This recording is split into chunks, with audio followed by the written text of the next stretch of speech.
अस्सलाम वालेकुम जमी भाई, क्या हाल है? ख़ैरियत से हैं जमी भाई? नहीं भाई, ये मैंने दरअसल इसने फीमेल ने बच्चे पहले के दिए हुए हैं। मैं वीडियो पहले भी बनाई थी, लेकिन वो बस ईद की छुट्टियों, आपकी छुट्टियों की वजह से नहीं सेंड की। उसके बाद आपने वो संडे वाला काम कर दिया, लास्ट संडे पे नहीं सेंड कर सका। और ये ब्लैक वाली फ़ीमेल थी।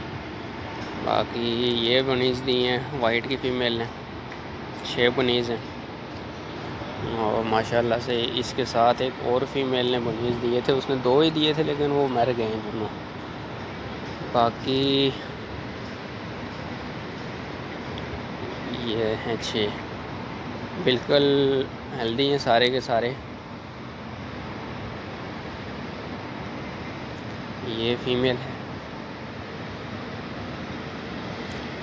बाकी उसके बाद ये फार्म सेटअप, ये है ब्लैक वाली फ़ीमेल। इसके बनीज़ पहले के थे, इसे कुछ मर भी गए। और बाकी ये है वाइट वाली, इसके भी कुछ मर गए थे। इस बार काफ़ी सारे मरे थे, लेकिन 6-7 फीमेल उन्हें मेरी ने ब्रीड की थी।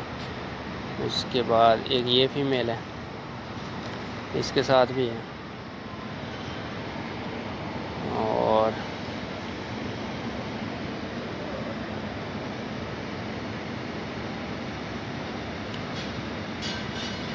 बाकी ये माल, ये जो 1200-1400 ग्राम हो चुका है ये तकरीबन, ये आपको भेजना है इंशाल्लाह। ये 3-4 जोड़े हैं जो 1200-1400 ग्राम हो गए हैं। बाकी और भी जोड़े हैं जो 4-5 जोड़े और भी हैं। ये रेडी हो चुके हैं, ये पहले वाले रेडी नहीं हुए थे अभी। तो ये बस यूँ ये गट्ठे होते हैं, तो इंशाल्लाह मैं गट्ठे भेजने के प्रोग्राम में था। बाकी तमाम दोस्त